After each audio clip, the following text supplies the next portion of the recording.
What's up, everybody? Kyle here at Let's Talk Wax with Prospect Hot Sheet Episode 3. We are about into weeks 5 and 6 of the minor league season, and in this video I'm going to break down my top 15, and I've got about 60 honorable mentions on this list. It's a pretty big episode today. A lot of guys in high A hitting the ball really well. We saw a big swell in players out of high A for this episode, but before we get started, I wanted to run through my qualifications for the hot sheet, which are hitters under the age of 24. So guys like Heston Kjerstad, who had big weeks, and Edouard Julien and people like that. Anyone over the age of 24 does not qualify for my content just because it makes it so much more difficult and adds so many more names to the already large list of names that I cover every other week. Now, the Let's Talk Wax rank is only going to apply to the top 15 players. I don't put a Let's Talk Wax rank to all the honorable mentions, but I do have comps for those players. Now, the Let's Talk Wax rank is based on player ceiling, and you can see right here, Elite is MLB MVP ceiling, a 1 is an MLB Superstar ceiling, 2 MLB Organizational Star ceiling, 3 is MLB Above Average Regular, 4 is MLB Regular, 5 MLB Below Average Regular, and 6 is an MLB Bench / Platoon role. And all my breakdowns over on Patreon, I've actually added a 7 for guys who I think will kind of fizzle out in the upper minors. But if you want to take a screenshot of the Let's Talk Wax rankings, just remember it has to do with the player ceiling, which is going to be their best possible outcome. So sometimes it does seem a little high for guys, but like I said, it's their ceiling. But we're going to jump into our top 15. Kicking this week's episode off is Jose Peraza with the New York Mets. He's 22.8, playing in Double-A. He's a third baseman, and he's about 6'1", 250 pounds. So he's a pretty big dude, and I don't really foresee his defensive ceiling being any higher than first base or DH.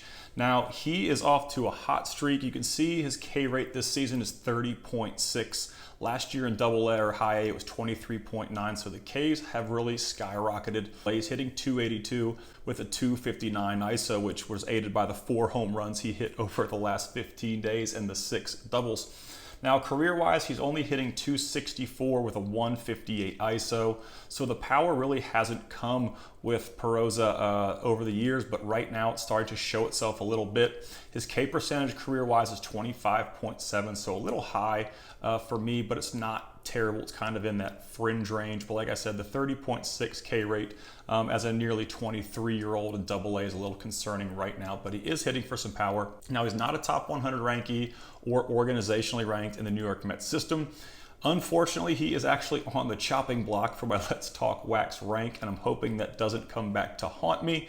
I've never taken anyone off the chopping block and put them onto my breakdowns on Patreon, except for Moises Gomez 2 years ago when he kind of came out of nowhere and hit about 30 home runs in one season. So I doubt Jose Peraza is going to be a guy that I bring back onto the breakdown. He's on the chopping block right now. You can find him in 2023 Bowman. He's a first chrome only, and his cards are about $1 right now, and you can ship them plain white envelope. At number 14, we have no stranger to this list. He's actually dropped a few places, though. I think Strand has been on my hot sheet every episode, at least for the minor league edition. But Christian Strand, he's 23.4, so he's about 5 or 6 months away from aging out of my content, but he's in AAA right now, a third baseman, one of the most destructive bats in minor league baseball, had 5 more home runs over the last 15 days. He's hitting 341 on the season with a 365 ISO, which I think is the second best 2023 ISO on this list.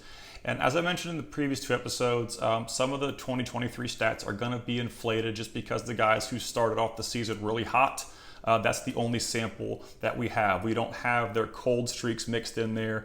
So it's a really small sample size with the 2023 stats. And I think, when we get about 3 months in, it'll kind of start to level out and play itself out, as guys kind of reduce their on-fire streaks. Hot streaks can last about a month or 2. So just be aware that some of these 2023 stats are still going to be a bit inflated.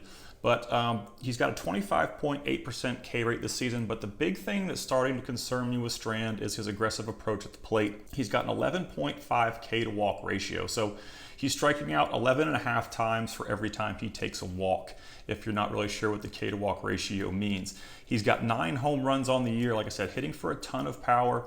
But I'm kind of worried that at the MLB level, that aggressive nature may get exploited. So it's kind of a wait and see with him. I think, I've been talking a lot about why he's not on the top 100, and maybe this is the red flag that everyone else sees with Strand is this K to walk ratio. But his production has been undeniable. His autos are still about 85. They've been about $85 to $100 for the last 2 months, I think, just because of the damage he's doing with the bat. So career-wise, 320 average. Career-wise, 284 career ISO. Just some really silly numbers there, over high A, double A, and triple A over Strand's career since being drafted in 2021. Like I said, he's not a top 100 rankee. He's number 7 in the organization, and he's a Let's Talk Wax rank of 1 because of what he's done so far. But like I said, if the K to walk ratio doesn't start to diminish a little bit, he may fall into the 1.5 category. I really can't justify putting him any lower than a 1.5 when he's putting up the numbers that he currently has right now. So he's out of 2021 draft, like I said, $85 right now, Christian Encarnacion string. At number 13, we have Jorge Ruiz, another player out of 2023 Bowman, a fresh release for everybody out there in the hobby. Los Angeles Angels, he's the youngest player on this list at 18.9, and he's playing in low A, which makes him very low for the age level in that category. You see a lot of guys who are in their mid-19s, upper 19s, low 20s, and low A right now. So 18.9 is pretty solid for me for low A. He's an outfielder who doesn't hit for a ton of power, but he's really hit for some solid average, and he's got pretty much elite K numbers. He put up 2 home runs and 5 doubles over the last 15 days, 14 ribbies. He can run a little bit with 2 stolen bases, but he's hitting 328 on the year. He's got the lowest ISO on this list at 112, but he's also got the best K numbers. A 15.5 K percentage is the best on the list, and he's got a really good K to walk ratio of 1.91. So guys who have really good K numbers, what raw power they do have, they tend to maximize in game. So when they make a lot of contact, even if their raw power isn't great, they can maximize it with great K numbers by making a ton of contact. So you got some other guys who have a ton of raw power, but their swing and miss is so prevalent that they don't get to a lot of it in game. So I'm interested to see how much power Ruiz does get to. Like I said, he's only 18.9, so power is usually the last thing to come, but it's a complete dice roll and a complete gamble as to whether or not it will come in the future. He's got 2 dingers and 5 stolen bases so far in the year. Career-wise, he's hitting 311 with a 0.91 ISO. Like I said, the lowest ISO on this list, and the big question mark with Ruiz is obviously the power. The best career K percentage at 11.6. He's not a top 100 rankee. He's not ranked organizationally in the Angel system, but he is a Let's Talk Wax rank of 3 for me, and he's got a lot of time to develop. He's only 18.9. His cards are right around $10 right now, so he's a super cheap buy-in. At number 12, we've got a pretty interesting prospect, Henry Bolte, who was drafted in the 2022 draft. He's a really big kid who possesses a pretty high power and speed ceiling.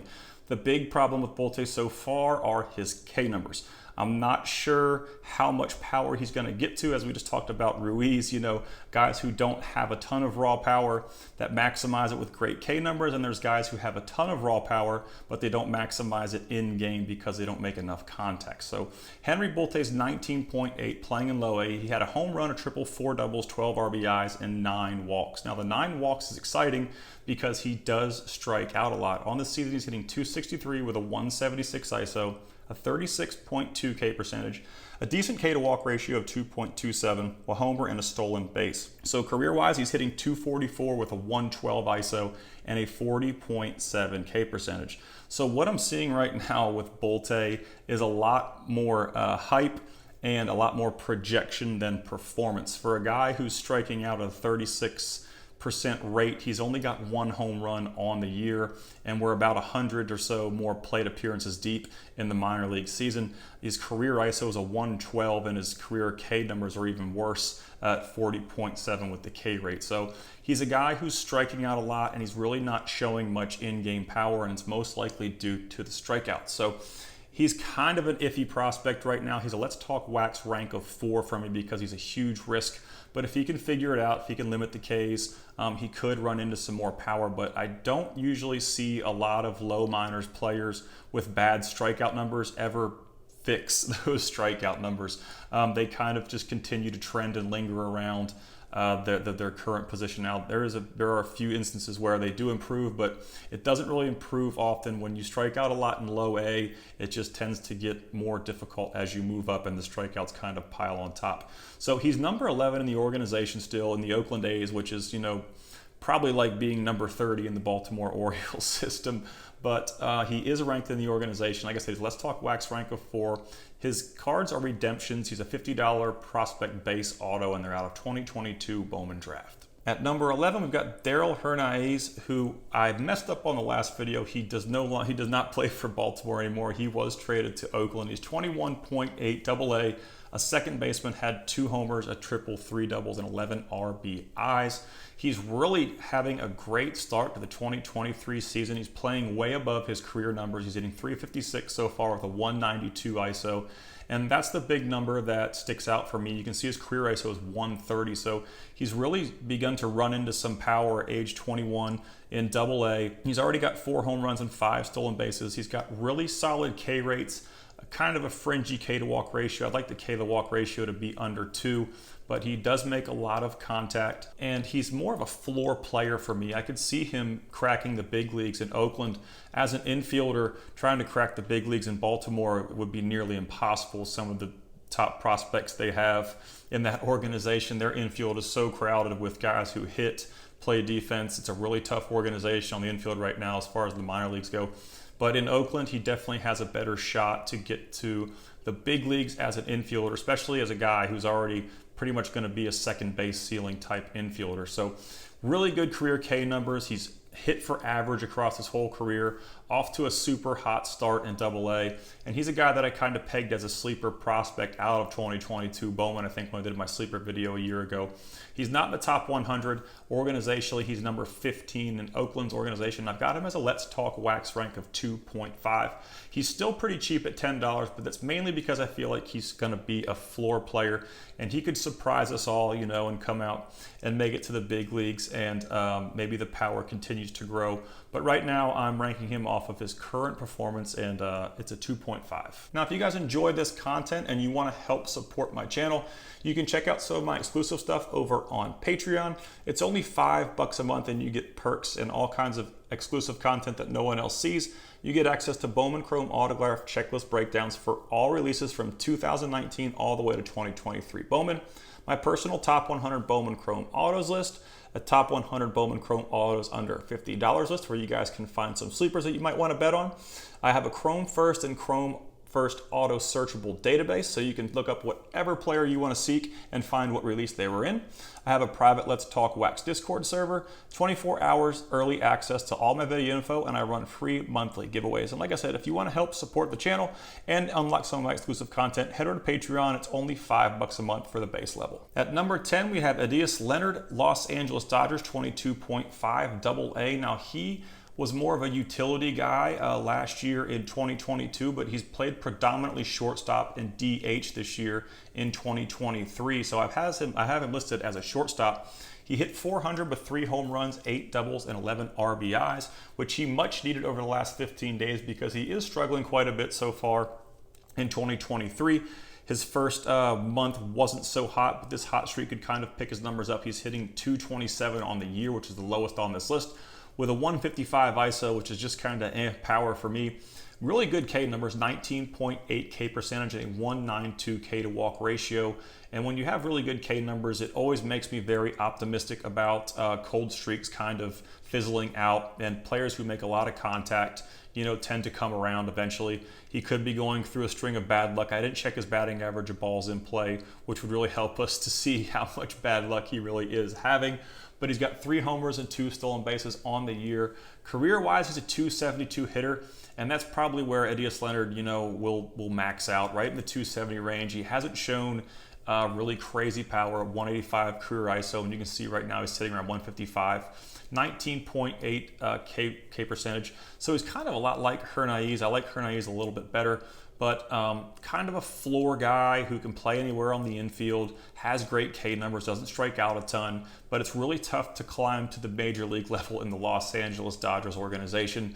Like I talked about Baltimore, the Dodgers organization is incredibly hard to break through to. Miguel Vargas had trouble breaking into it, and he was one of the top minor league hitters for the last 3 years. And D.S. Leonard's not a top 100 prospect. He's number 16 in the organization.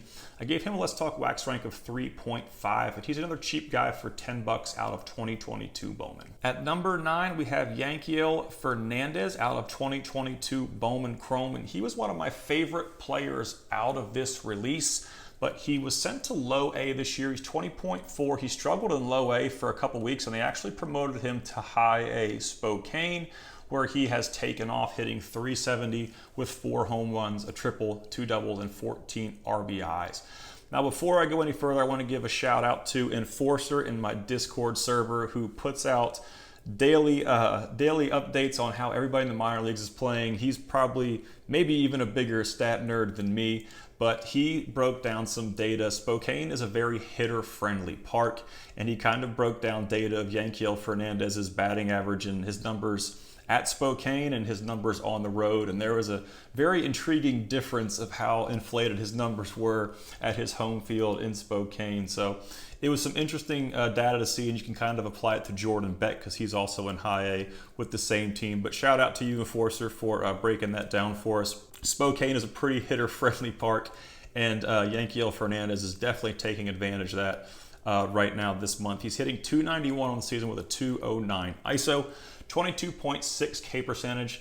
Now the K to walk ratio is a bit high for me. 4.12 just isn't good. I'd like to keep it, like I said, below 2 is good for me.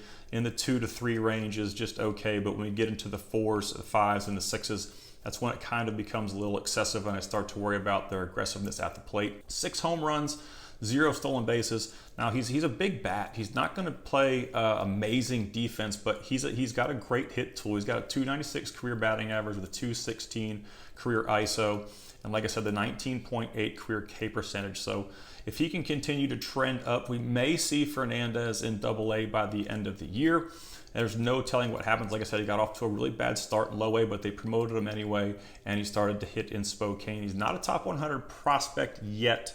I think he could be down the road. He's number 10 in the organization. He's a Let's Talk Wax rank of 2, and his autos have really bottomed out. They're down to about $30. I think this is the lowest Yanquiel Fernandez autos have been since 2022 Chrome released at $30. So number 9, Yanquiel Fernandez, 20.4 high A. We've got his teammate Jordan Beck at high A, 22.1 right fielder, hit 6 homers over the last 15 days, 18 RBIs, and 6 walks. Now he's having a pretty solid season so far. He's more power over hit tool, but he's still hitting for average. He's got a .278 batting average so far, a .305 ISO, one of the top on this list.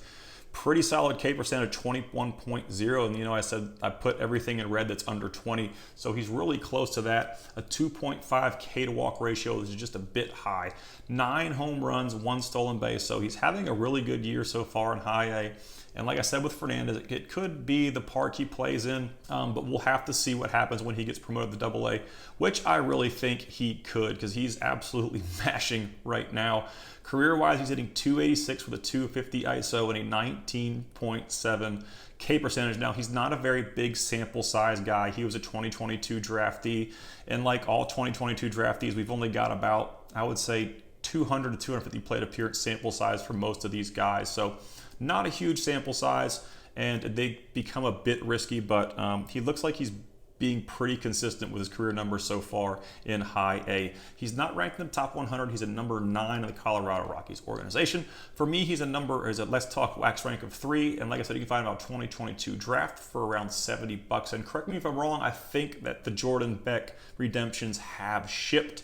I believe someone in the Discord server posted a couple fake photos of them that they have been fulfilled. So I could be wrong, but I'm pretty sure that the Jordan Beck redemptions are being fulfilled right now. At number 7, we've got Ryan Bliss, Arizona Diamondbacks shortstop, 23.3. He was missed on my first episode of the year, and I got called out by a viewer on the comments, and he said, you know, what about Ryan Bliss? And I looked it up, and I was like, holy cow, this guy had a great 15 days.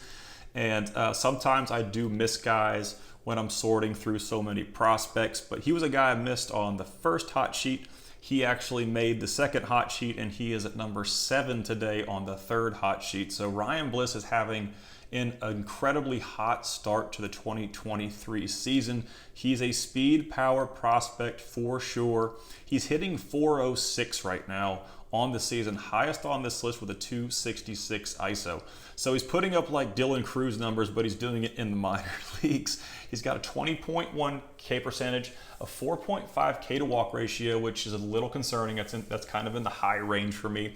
6 home runs and 11 stolen bases, the most stolen bases of any player on this list. Career-wise, he's hitting 260 with a 166 ISO and 23.3 K percentage. Now you've got to ask yourself sometimes, do the career numbers match the season numbers? And with Bliss, they don't really match. So he's playing a bit well over his career numbers. He's on a pretty good hot streak, but he is a guy that really does have a pretty high power and speed ceiling. So definitely an interesting prospect. He's not ranked in the top 100. He's at the very bottom, number 30 in the organization. And they've got guys like Jordan Lawler and Blaze Alexander in that organization who are legitimate shortstops. He's a 3.5 rank for me because I do weigh the career average at the career numbers and the season numbers together. I don't just base my Let's Talk Wax ranks off of their last 15 days. So that's his rank overall as a prospect for me. He's out of 2022 Bowman, and his cards have actually jumped significantly since the 2023 season started. They're up to about $30 right now. At number 6, we have our only Let's Talk Wax rank elite player on this list, Marcelo Mayer,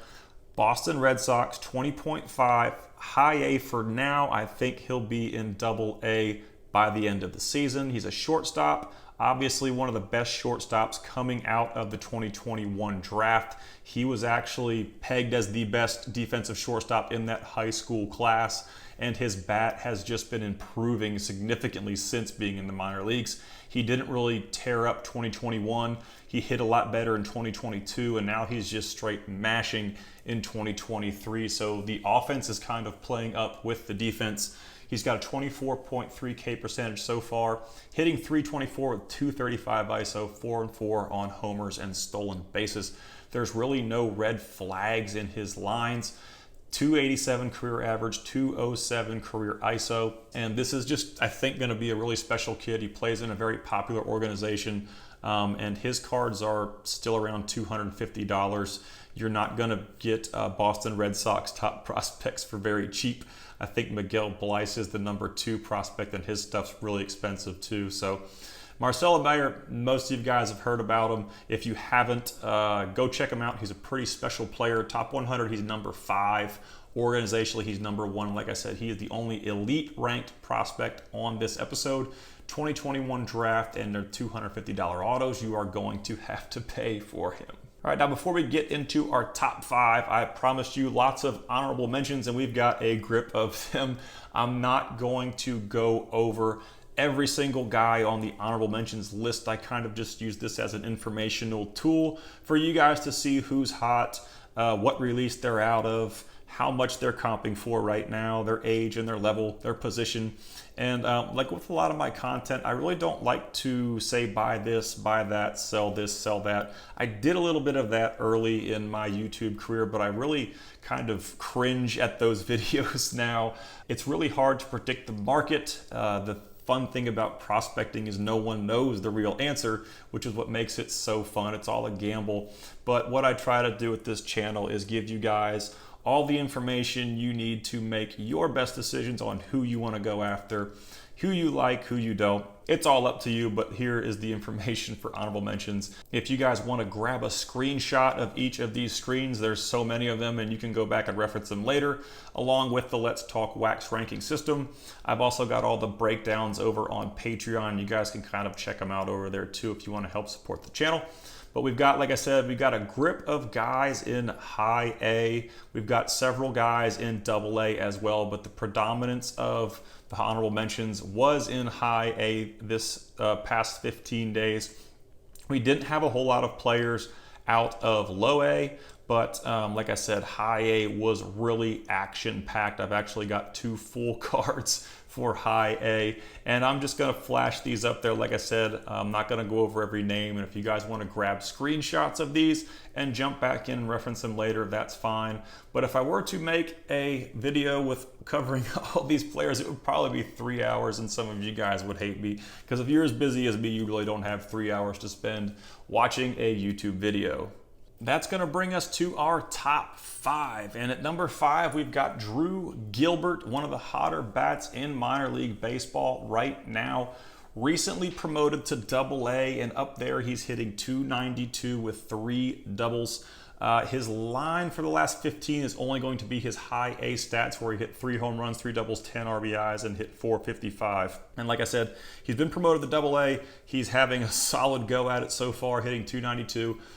So far on the season between high A and double A, he's hitting .346 with a .281 ISO, 21.3 K percentage, which is really good, 3.71 K to walk ratio, which is a little high for me, but he's another guy, you know, who's in double A for the first time, and it is an adjustment phase for sure. A lot of prospects, a lot of top prospects. Anthony Volpe struggled in double A in his first go at it, and we all know what happened with him. So he should get the hang of it. He played at a big time SEC school at Tennessee, and I really favor SEC bats. But 6 home runs, 4 stolen bases. He's got the highest career average on this list of .338, a .268 ISO, and a 17.6 K percentage. He actually jumped on the newly updated top 100. I saw Sam Dykstra posted the new updated mainstream MLB.com top 100 list yesterday.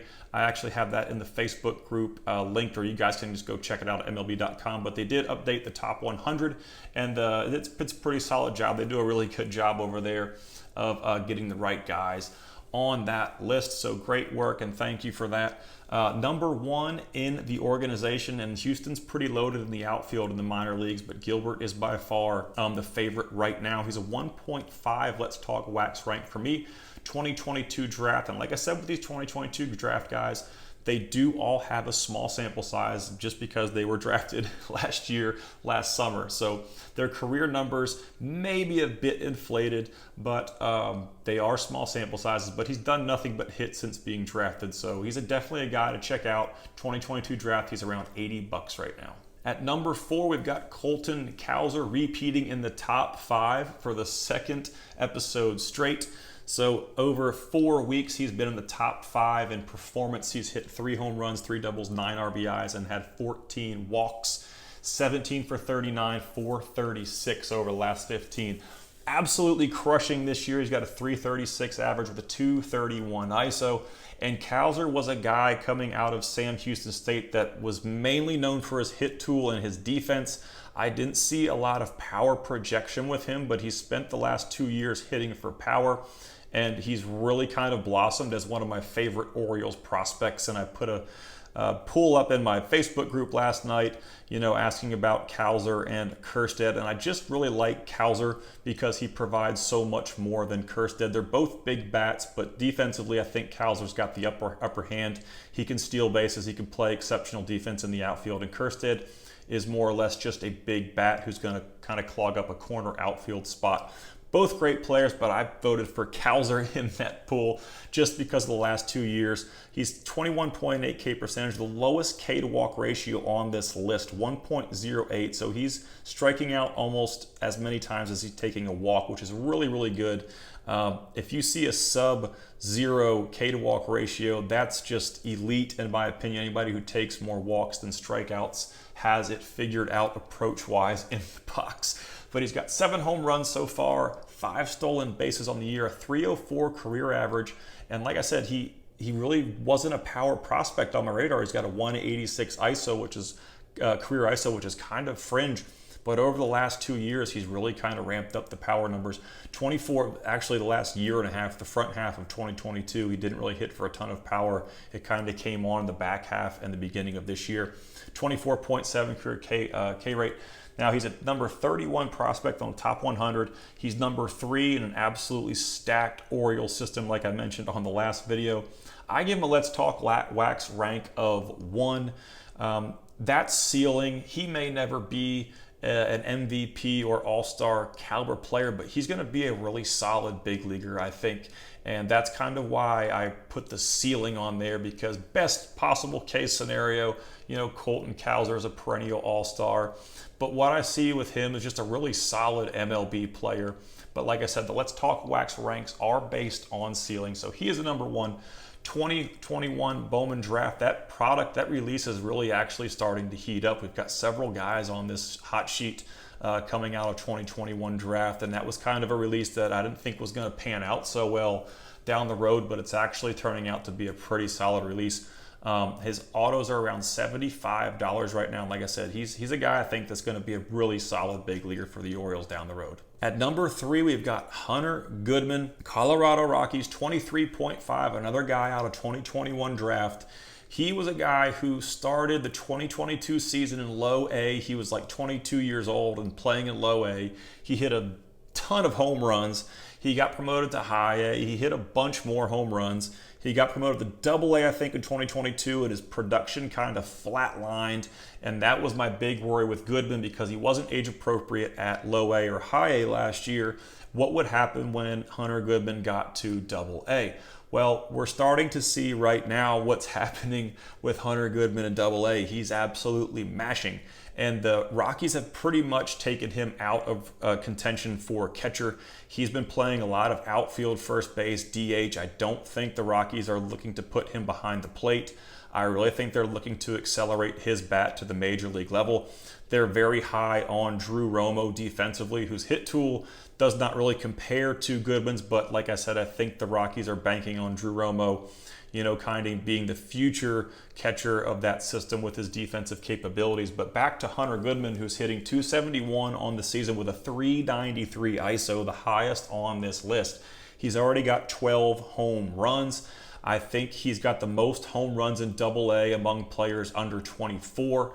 There are some guys in AAA who have, I think, 15 and 16 home runs. Joe Adell comes to mind.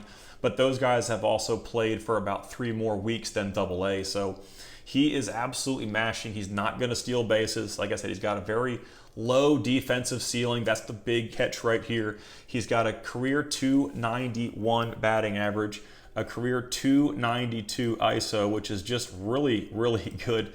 Big time power numbers.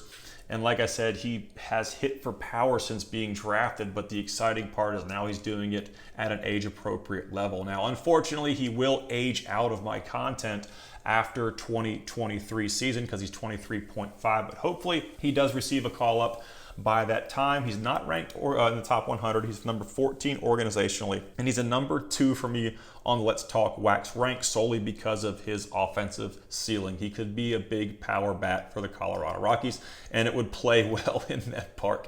He's out of 2021 draft and $20 auto right now, so he's actually pretty cheap. I did make a post in my Discord server. I actually saw a sale for a Hunter Goodman auto for $17, and I was like, holy cow, you know, this guy's leading AA in home runs with 12 among, you know, guys under the age of 24, and he's got a $17 auto. So you're betting on the bat, though. He's very one-dimensional. He's not going to steal bags, play elite defense, but he is going to hit, hopefully, at the big league level. A very interesting situation we have at number 2 and number 1. We've got Ellie de la Cruz and McLean, 2 of the Cincinnati Reds' top prospects. Ellie de la Cruz is number 1 in the system. Number 4 in the top 100. He is an absolute freak. He's got tools, superb athlete, probably the highest ceiling player in minor league baseball. Just posts huge exit velocities. When he makes contact, it is loud, it is hard. There's really not anything Ellie de la Cruz can't do, but the thing that worries me and keeps him from an elite rank are the career K numbers. He's slowly dropping those numbers, and I do understand he's 21.3 playing in AAA. But with all the data and research that I do with the Predicting Superstars series, there aren't a lot of high caliber players who had those kind of strikeout rates in the minor leagues. And that's not saying that Ellie De La Cruz won't be a superb major league player. I'm just saying the data that I'm used to seeing with current MLB All-Stars, those K numbers are much lower. I think Fernando Tatis Jr. had the highest K percentage among like current MLB All-Stars. I think it was like 25 to 27% K rate in the minor leagues. But like I said, it's not telling the future. It's just what I've seen with the data so far. And it's really hard to justify not having him as an elite player because he's just got that big of a ceiling. It's really crazy what this kid could be, in 2 years in Cincinnati. He's 21.3, plays shortstop, 347 batting average over the last 15, 5 homers, 4 doubles, 12 RBIs, 10 walks. He can steal bags. He's got 6 home runs on the season so far. And like I said, a 311 ISO, which is inflated a little bit. He's not going to finish the season with a 311 ISO.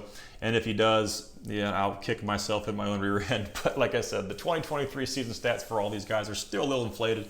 They haven't had time to hit cold streaks, all these guys that are on hot streaks. 27.1 K percentage, 2.33 K to walk ratio. So the K to walk ratio is pretty solid. It's just the K rate that worries me. But like I said, the positive is that it's gone down actually as he's moved up levels. So it's very promising. If he could get that K rate into the 25s by my next update, he probably will bump to elite, because that's the only thing holding him back for me personally. And some of y'all may say I'm crazy, but I'm just a really big stickler for K numbers. It's what keeps Christian Encarnacion Strand off of elite, having the high K to walk ratio. But Ellie De La Cruz, definitely going to be a future big leaguer, and it's just a matter of when and how good he's going to be. He's out of 2022 Bowman, and his autos are selling for around $400 right now. And at number 1, as I mentioned before, we have Matt McLean, who was recently called up to the big leagues. When I recorded this video, he had actually played his first major league game, got his first major league hit on May 15th. Which was last night.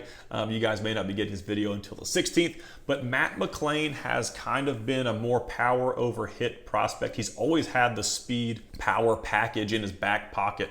He didn't hit for a ton of average last year, but he came into the 2023 season just as hot as ever.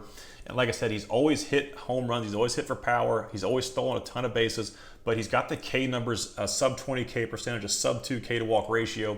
And you can see what happens when Matt McLean makes a lot of contact. He hits the ball hard. He's got a 348 batting average, a 362 ISO in the minor leagues this year. So incredible start for him. Career-wise, he's a 267 hitter, 245 ISO. Like I said, the power's always been there. His K numbers have been kind of fringy throughout his career at 24.6, but like I mentioned before, you see what Matt McLean is capable of when he's making contact. So the numbers kind of speak for themselves there. Top 100, he just got added on, I believe, to the new MLB.com's Top 100 update at number 95. I think they added 5 players to that list, and they just moved a bunch of other guys around. Organizationally, he's number 5. He's a Let's Talk Wax rank of 2. He's out of 2022 for about $125, and I would expect if he has some success that number is going to go up quite a bit in the next couple of days, and it probably will jump up quite a bit, just because he was recently called up. So that number may teeter-totter back and forth depending on what he does at the big leagues over the next week or 2. But Matt McLean does bring home the number 1 spot, 5 homers, a triple, 5 doubles, 9 RBIs, and 8 walks over the last 15 in AAA. Now, as I mentioned before, if you guys want to help support the channel and unlock some exclusive content, head over to my Patreon page. There's a ton of exclusive stuff over there that will help you along your prospecting journey. Lots of information for you guys to make some decisions on who you want to buy, who you want to sell, and what releases to chase. I've also got some really cool content over on my website at www.letstalkwax.com, where you can find data sheets and you can find some other cool stuff over there. Go ahead and check it out at www.letstalkwax.com. A huge shout out to everyone who supports me on Patreon, and especially my level 3 sponsors. I hope you guys enjoyed this video. If you do, please don't forget to subscribe. I'll be running this show every 2 weeks with my top hottest prospects. So don't forget to subscribe. I appreciate all the support, and make sure you let me know who I missed in the comments. Y'all have a great day.